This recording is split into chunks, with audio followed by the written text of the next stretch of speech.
When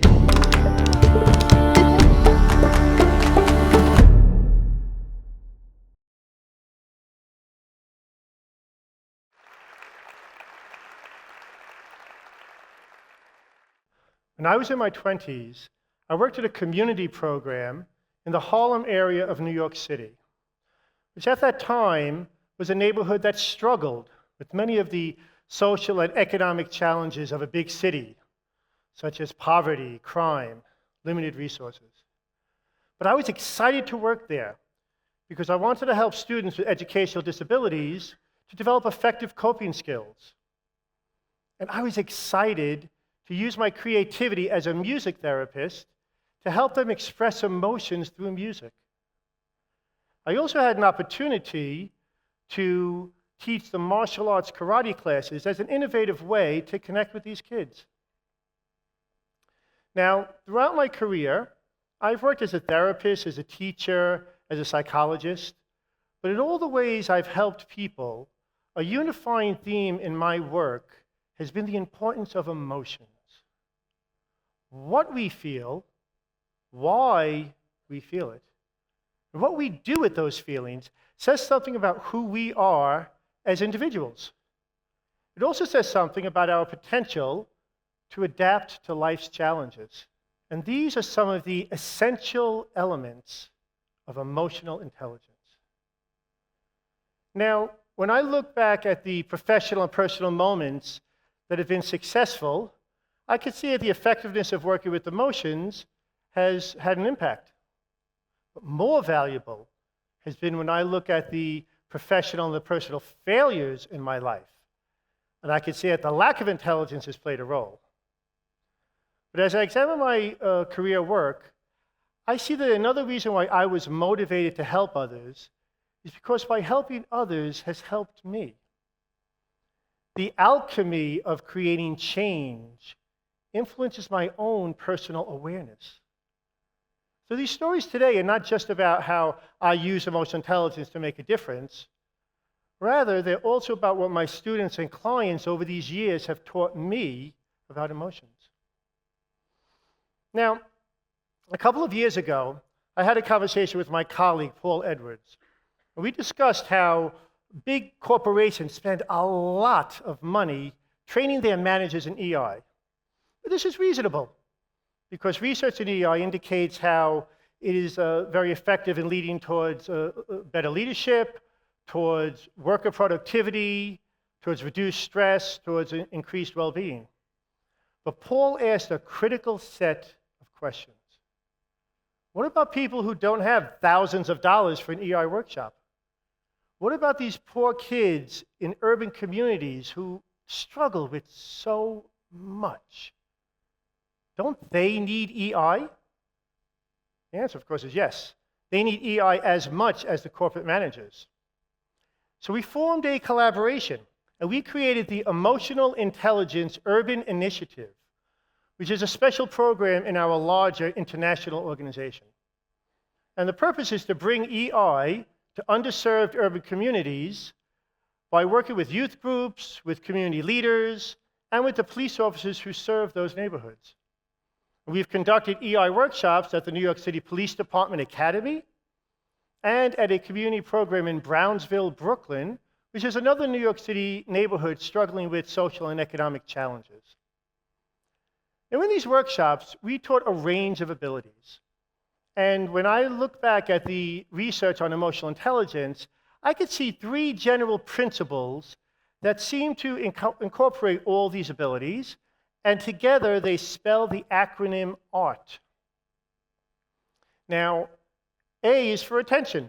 We need to be able to recognize and to label emotions in ourselves and others in order to work with them. Regulation is about managing emotions, which sometimes is simply staying open to what we're feeling and maybe modifying the intensity or the meanings of those emotions. The third principle I've labeled as transformations, which is about emotional change processes. For example, when worry resolves into relief, or fear is modified by courage. But emotional transformation could also be about using emotions to change a social situation, or on a larger scale as in psychotherapy, transforming the way we experience ourselves and live our lives. So now I'd like to give you a few examples of how we use the art principles in these inner city programs. In every program, we ask the participants at one point to write a list of words that describe emotions. Now, I was a little surprised at first with the police officer group that some of them were actually very uncomfortable even just talking about emotions. But I've come to understand why. Because like some people, they may believe that expressing emotion signifies weakness. And as police officers, they need to project only strength. However, we are all human. And any of us in a stressful work environment need a space somewhere in our world where we could process feelings in order to cope. Now, with the teenage group in Brownsville, in addition to some of the conventional words on emotions, they wrote words that I like to refer to as urban emotional literacy. So, for example, some of them wrote the word tight, which is a physical state that goes along with irritation. Others wrote dead ass, which means I'm serious about something.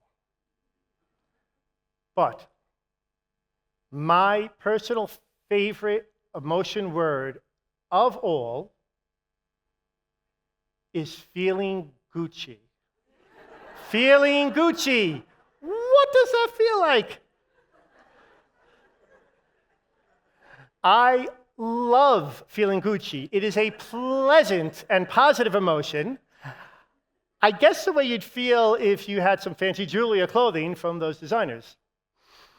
Now, I really appreciate how the kids in the group were really patient with my limited knowledge of their inner city world. But a lesson here is that we all have an emotion language, even if it's a nonverbal body language. And when we can tune into and understand another person's emotion language, we have a deeper connection with that person. Now, the EI workshops in Brownsville were part of a police community program that involved a basketball league. Kids got to play in the league as long as they were attending the workshops. Now, this is funny because I am absolutely terrible at basketball.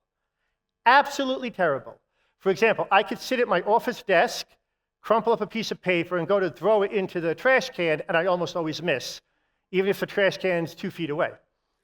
So the fact that we had a basketball as part of our workshop was kind of funny and ironic. However, my colleague Paul came up with a great metaphor. He talked about on the court and off the court. Now, on the court, kids actually did pretty well. They were pretty well good at managing their emotions, otherwise they'd be taken out of the game. But off the court was a different story.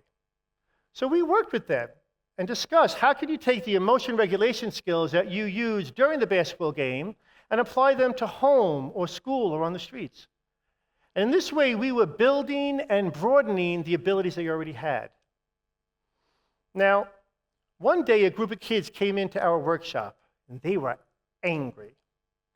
Not just because they lost the game, but because they believed the referee made an unfair call.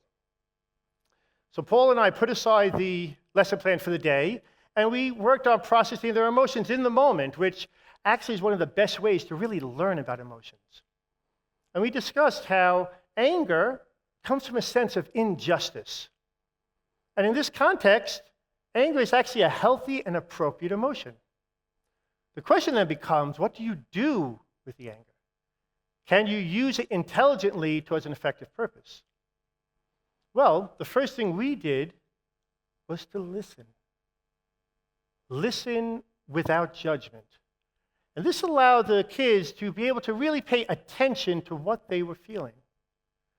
And then, without acting out or shutting down or running away, we stayed with those feelings and we processed them.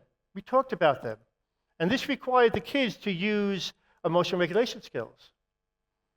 Finally, we helped them to transform that raw energy of the anger into an action plan. They actually came up with a pretty good solution. They had a representative from the team speak to the program director and the referees and let them know how they were affected by the situation. And while it didn't reverse the results of the game, the kids felt better. And they felt better because their feelings were heard. They felt understood. And this is something that is important for all of us. Now, the lesson learned here was something that took me a long time to learn in my own life.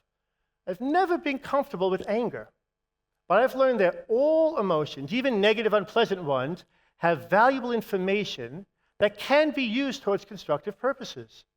But we just need to be able to be open to experiencing those feelings in order to work with them and to create meaningful transformations. Now, the next story goes back to the martial arts program. And yes, that picture is 30 years old. And yes, that's me on the right side teaching a karate class. Now, when I started the program, the kids were interested and enthusiastic, but they had tons of energy, and they were all over the place. They were running all around the gym. It was rather chaotic and disorganized. It took quite a lot of effort just to get them to focus even on part of a class. But never once did I use punishment, because that would have created an unpleasant and unproductive emotion in the environment. And worse, it could have damaged the trusted relationship I'm trying to develop with these kids. But rather, I showed kindness and respect, and I modeled patience. And I gently reinforced even the smallest efforts towards a productive class participation. And when some students would emerge as a little more focused, that they naturally became the role models for the rest of the group. Now, one day, I was stuck in traffic. And I was really late for the class. And I was really, really worried about what I was going to find. Was it going to be chaos again? There's no one supervising them. Will they be running all over the gym?